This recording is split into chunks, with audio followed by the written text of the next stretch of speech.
Olá, tudo bem? Estou começando agora uma série sobre os livros da Bíblia, com o propósito de trazer uma visão panorâmica de cada um dos 66 livros da Bíblia. E com qual finalidade?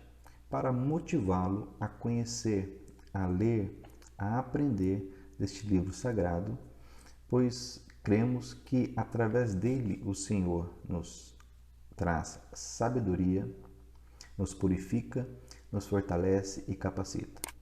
E também sei que muitos, ao se depararem com um livro extenso como é a Bíblia, se assustam, se intimidam e têm aquela impressão de que é algo incompreensível ou acessível apenas a alguns poucos privilegiados.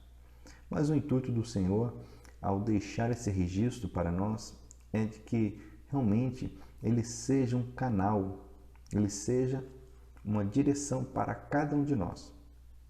Bom, nesse primeiro vídeo eu falarei sobre o livro de Gênesis. Não poderia ser diferente, começar com o início.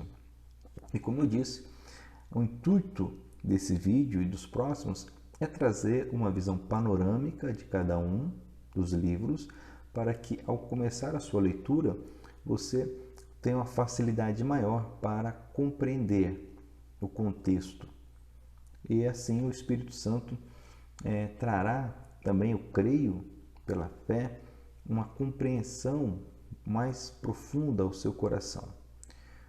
Sei também que é uma dificuldade a compreensão do texto bíblico, uma vez que estamos cada vez mais longe do contexto cultural e também do contexto moral no qual ele foi redigido. Mas creio também que o Senhor, sabedor de tudo isto, conhecedor de tudo, de todos, nos deixou o Espírito Santo para nos capacitar para essa grandiosa obra que é a compreensão da sua palavra. Pois bem, o primeiro dos livros é o chamado Gênesis. Esse livro foi escrito a princípio na língua hebraica, assim é compreendido, e no hebraico o seu título é Bereshit, que significa no princípio, ou seja, são as duas primeiras palavras do texto deste livro. No princípio criou Deus os céus e a terra. Então nós temos aqui uma declaração sobre o início de todas as coisas concernentes ao nosso contexto. E a palavra Gênesis é de origem grega, que é oriunda, esse título chegou até nós através de uma grande tradução do texto bíblico para o grego. E o Gênesis, essa palavra Gênesis denota genealogia, história, nascimento, a depender do seu contexto.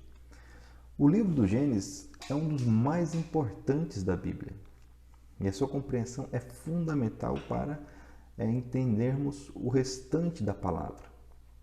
Aqui nós temos o início da criação, o início da comunhão com Deus, do pecado, as primeiras promessas do Senhor acerca da redenção, o início das nações, o início da família, os princípios basilares do relacionamento com Deus que Ele nos revela. É de grande importância. Esse livro ele possui 50 capítulos, ele é extenso e a sua maior parte é uma narrativa, uma prosa bem agradável, de agradável leitura. A autoria desse livro é para nós que temos um entendimento ortodoxo, e todos os vídeos que eu trarei parte desse pressuposto ortodoxo de que a Bíblia ela é a palavra de Deus, que a Bíblia ela é a revelação divina de Deus para os homens, ela é a revelação para a salvação. Partindo desse pressuposto, é que nós estamos conversando. E esse livro, em relação à autoria, na ortodoxia nós cremos que Moisés o escreveu. E por quê? Porque o próprio Senhor Jesus e outros autores referem-se ao Gênesis como sendo escrito por Moisés. E é interessante nós sempre tentarmos traçarmos um paralelo entre o Antigo e o Novo Testamento. Porque na verdade nós temos apenas uma Bíblia.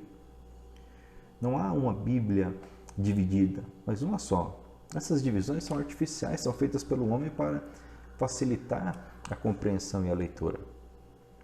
Mas nós vemos que o Senhor Jesus e os apóstolos eles utilizavam o que nós chamamos de Antigo Testamento para as suas pregações. O Senhor Jesus cita Noé, cita Abraão. O Senhor Jesus ele cita o primeiro casal nas suas mensagens. Então é importante nós compreendermos, porque senão quando Jesus fala, será como nos dias de Noé, mas eu não sei quem foi Noé, ou tenho uma ideia vaga, né, que Noé seria um velhinho num barco cheio de animais. Jesus cita, por exemplo, Jonas, que está no Antigo Testamento. E é interessante porque o Senhor Jesus ele cita algumas passagens que são muito criticadas, como se fossem apenas historinhas, como é o caso do profeta Jonas. Mas cremos que Moisés foi quem escreveu não só Gênesis, mas os 5 primeiros livros. Os 5 primeiros livros da Bíblia são conhecidos como o Pentateuco, que vem do grego 5, ok? E também conhecido como Torá, a lei, o mandamento, escrito pelo homem de Deus, o servo de Deus Moisés, por revelação divina. E o tema desse livro, como eu já disse, são os começos. Todos os começos estão aqui revelados, pelo menos no que concerne à salvação e ao relacionamento de Deus com o homem, do homem para com Deus.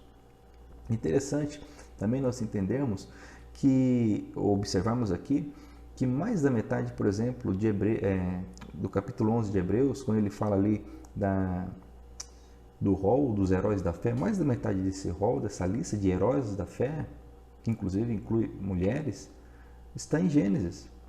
Noé, Abraão, Enoque, Sara, os heróis da fé. Conheça quem são, o que eles fizeram, como eles testemunharam, viveram com Deus. Interessante compreendermos essa importância. Se anime ao ler este livro de Gênesis.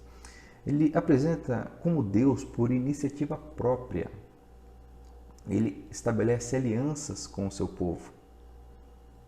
Ele compromete-se em ser bondoso, gracioso e exige de nós também um compromisso para sermos fiéis e corretos para com Ele, para com a sua palavra. Basicamente, o que nós temos no Gênesis? Nós temos duas grandes divisões dentro do Gênesis, nessa narrativa. Nós temos 10 seções principais. As 5 primeiras vão de Adão a Abraão. E de Abraão, a partir do capítulo 12 até o capítulo 50, nós temos então, de Abraão até José, nós temos uma outra parte. E a dinâmica é a seguinte: nós temos a narrativa da criação, que é concluída, o auge é a criação do homem, a imagem e semelhança de Deus. Nós temos então a queda, e ali, logo após a queda, nós já temos a primeira promessa do Senhor acerca daquele que viria para pisar a cabeça da serpente. O primeiro sinal de redenção, chamado proto-evangelho, né? A mensagem de que alguém viria, fruto da mulher, para pisar a cabeça da serpente. E a raça humana começa a se espalhar. Nós vemos claramente ali uma separação entre a descendência de Sete, uma descendência piedosa, Sete, que foi um dos filhos de Adão, após a morte de Abel por Caim, nasce Sete. E é interessante essa questão, porque muitos perguntam, mas como que foi essa multiplicação, esse crescimento? Porque teve Abel, teve Caim e teve Sete. Precisamos entender que a Bíblia narra, e creio dessa forma, que Adão, assim como os demais chamados patriarcas, viveram séculos. E ao longo desses séculos que eles viveram, a Bíblia diz que tiveram filhos e filhas. Adão teve filhos e filhas. A Bíblia não diz quantos. E nesse contexto, onde a genética humana, o auge do físico humano ainda estava ali, por conta que ao longo das eras nós vivemos uma decadência moral, física, e havia esse relacionamento entre os filhos e filhas. Até porque isso não era considerado ainda pelo Senhor como um pecado. Isso veio a ser estabelecido depois, conforme o andamento da humanidade e dos mandamentos do Senhor. Até porque o próprio livro de Gênesis narra algo interessante acerca dessa questão. Que em determinado momento, quando Deus se depara com Noé, encontrando ele como justo e fiel, Deus diz que o homem era mau, e tão mau que Deus estava triste por tê-lo criado. E Deus determina então que o homem não viveria mais tanto tempo como estava vivendo. A Bíblia narra a vida durando 500, 600, 700, 900 anos, 300 anos, 200 anos. E Deus então diz, não convém que o homem viva tanto, porque o homem é mau, o homem se desviou, os seus dias serão limitados a 120. É interessante porque é isso que nós percebemos hoje. Os recordes de longevidade registrados ficam nessa casa de 110, 111, 120 anos, com algo assim fora da nossa realidade. Bom, então começa ali na criação, passa pelo momento da queda, cria-se então claramente uma narrativa que ela vai do macro até chegar em um objetivo claro.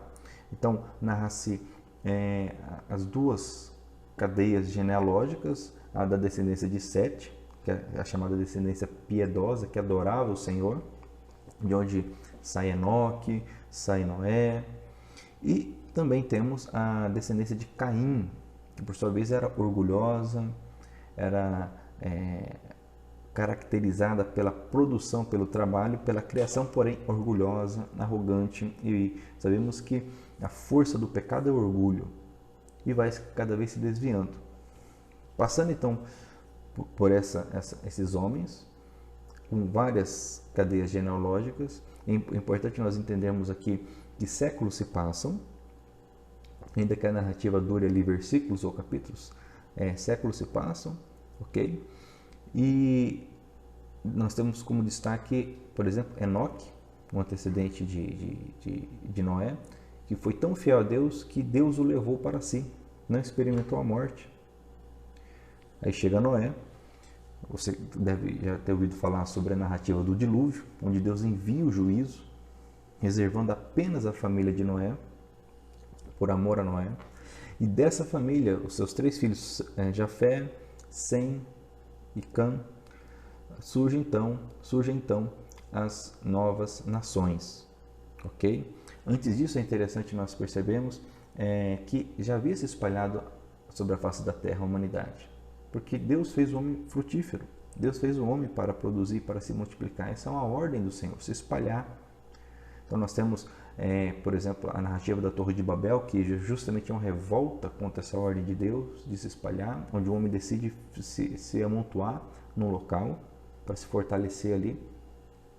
Mas de Sem, Jafé e Cã, nós temos então essa descendência depois do dilúvio. E aí nós já vemos que o autor ele vai afunilando, como eu disse, a história e se destaca a descendência que sai de Sem.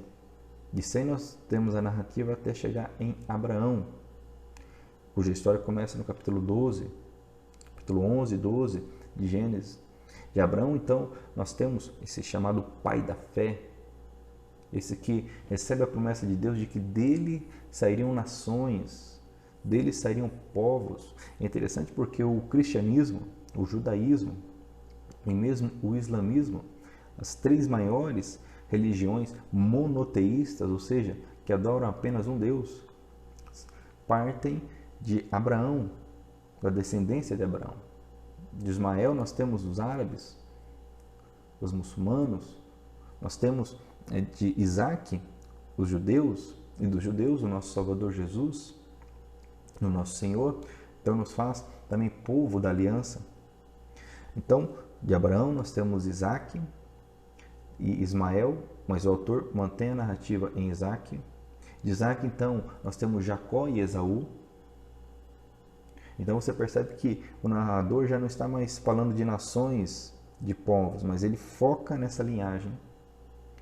de Isaac, então, nós temos Jacó e Esaú. Jacó, então, recebe essa aliança, tem o seu nome mudado para Israel, de onde nós temos, então, o povo de Israel. Jacó possui, então, 12 filhos, homens, né? Porque temos também Diná, sua filha. E desses 12 saem as 12 tribos de Israel. E o destaque, em boa parte do Gênesis, é a história de José, um dos filhos de Jacó. Então nós começamos o livro do Gênesis na Mesopotâmia, nessa região chamada de Mesopotâmia, que significa no meio de 2 rios, ok? Na atual Iraque, Irã, naquela região ali, ok? E passa pela Palestina, que atualmente é onde fica Israel, o Estado palestino, Cisjordânia, Transjordânia.